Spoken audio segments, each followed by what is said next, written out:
Assalamualaikum warahmatullahi wabarakatuh. Perkenalkan, saya Alia Nabila dari kelas akuntansi reguler A NPM 251104020024. Di video ini saya akan membahas review materi tentang sumber hukum Islam, sunnah, dan syariat secara lebih mendalam. Pertama, kita mulai dari konsep dasar dahulu, yaitu kenapa hukum dalam Islam itu penting. Dalam kehidupan manusia, pasti ada aturan yang mengatur mana yang boleh dan mana yang tidak boleh. Dalam Islam, aturan itu tidak hanya mengatur hubungan antar manusia, tapi juga hubungan manusia dengan Allah.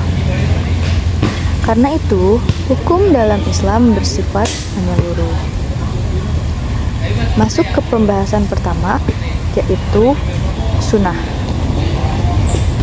Sunnah adalah segala sesuatu yang berasal dari Nabi Muhammad Sallallahu Alaihi Wasallam,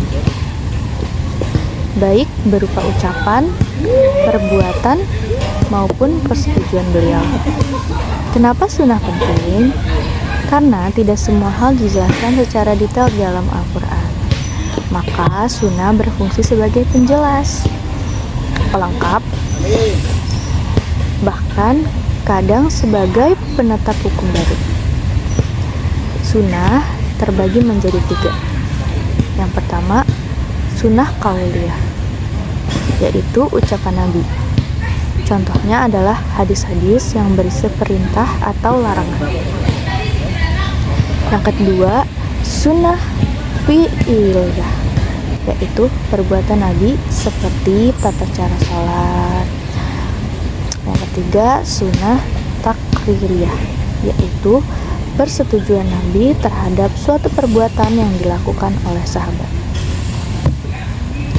Selain itu, sunnah juga dibagi berdasarkan sifatnya. Ada khuluqiyah, yaitu yang berkaitan dengan akhlak atau kepribadian Nabi, seperti sifat jujur dan amanah. Dan ada khalqiyah, yaitu yang berkaitan dengan fisik Nabi. Kemudian, sunnah juga bisa dibedakan menjadi sunnah khusus dan sunnah umum. Sunnah khusus hanya berlaku untuk Nabi, sedangkan sunnah umum berlaku untuk seluruh umat Islam.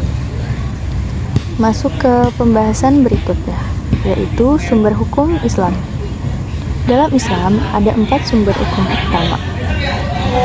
Yang pertama adalah Al-Quran.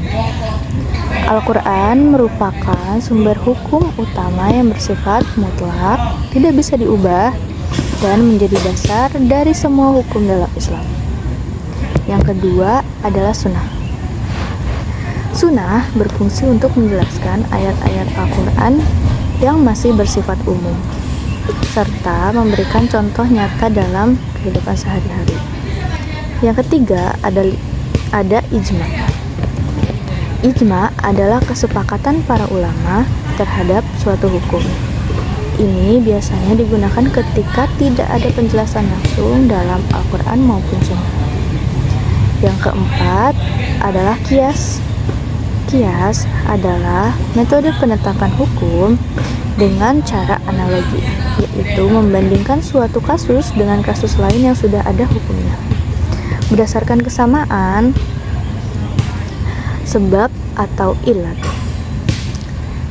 Dengan adanya keempat sumber ini, hukum Islam bisa tetap relevan meskipun zaman terus berkembang. Selanjutnya, kita masuk ke hukum klasifikasi hukum dalam Islam. Dalam Islam, setiap perbuatan manusia itu tidak lepas dari 5 kategori hukum. Yang pertama, wajib, yaitu sesuatu yang harus dilakukan. Jika dilakukan mendapat pahala, jika ditinggalkan berdosa. Contohnya, sholat 5 waktu. Yang kedua, sunnah, yaitu sesuatu yang dianjurkan. Jika dilakukan mendapat pahala, jika ditinggalkan tidak berdosa. Contohnya sedekah. Yang ketiga, ada mubah, yaitu sesuatu yang boleh dilakukan ataupun tidak dilakukan. Tidak ada pahala maupun dosa di dalam mubah ini. Yang keempat, makruh. Jika sesuatu yang sebaiknya ditinggalkan, jika ditinggalkan mendapat pahala, jika dilakukan tidak berdosa. Yang kelima, haram. Sesuatu yang dilarang oleh Allah Subhanahu wa Ta'ala.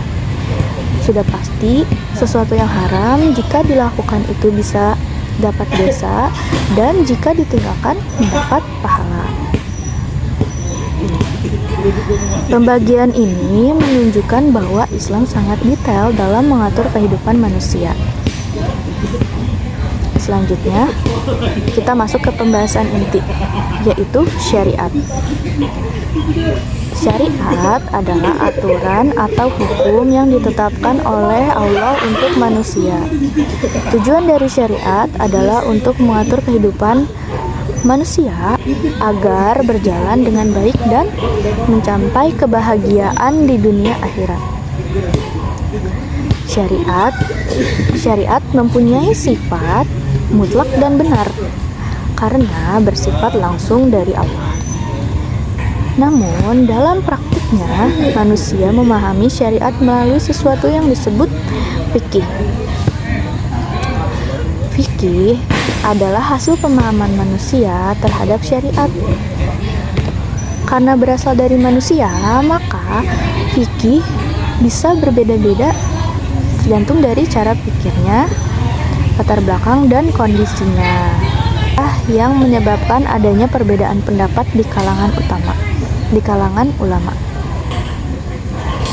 Tapi yang berbeda itu adalah fikihnya, bukan syariatnya. Kalau kita lihat dari sejarah, syariat itu tidak langsung sempurna. Syariat itu mengalami banyak sekali perkembangan. Sejak zaman Nabi Adam, syariat sudah mulai ada sebagai pedoman hidup manusia.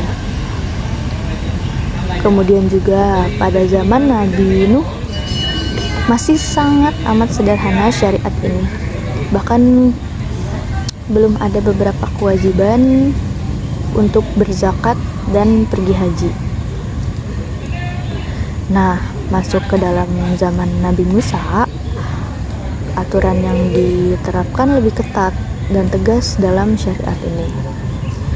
Lalu pada zaman Nabi Muhammad Shallallahu Alaihi Wasallam, syariat mulailah disempurnakan dan dibuat lebih fleksibel agar bisa diterapkan di berbagai kondisi dan zaman. Hal ini menunjukkan bahwa Islam adalah agama yang adaptif, tapi tetap punya prinsip. Selanjutnya, kita bahas tujuan utama syariat yang dikenal dengan maqasid syariah. Ada 5 tujuan utama. Yang pertama, menjaga agama. Kedua, menjaga jiwa. Ketiga, menjaga akal. Keempat, menjaga keturunan. Kelima, menjaga harta. Semua hukum dalam Islam pada dasarnya bertujuan untuk melindungi 5 hal ini. Contohnya, larangan dalam minum alkohol. Larangan dalam minum alkohol ini bertujuan untuk menjaga akal kita. Kedua, larangan membunuh umat manusia atau membunuh makhluk hidup. Itu bertujuan untuk menjaga jiwa kita. Larangan mencuri bertujuan untuk menjaga harta. Terakhir, kita bisa melihat bahwa hukum Islam tidak hanya mengatur ibadah, tapi juga kehidupan sosial, ekonomi, bahkan hubungan antar manusia.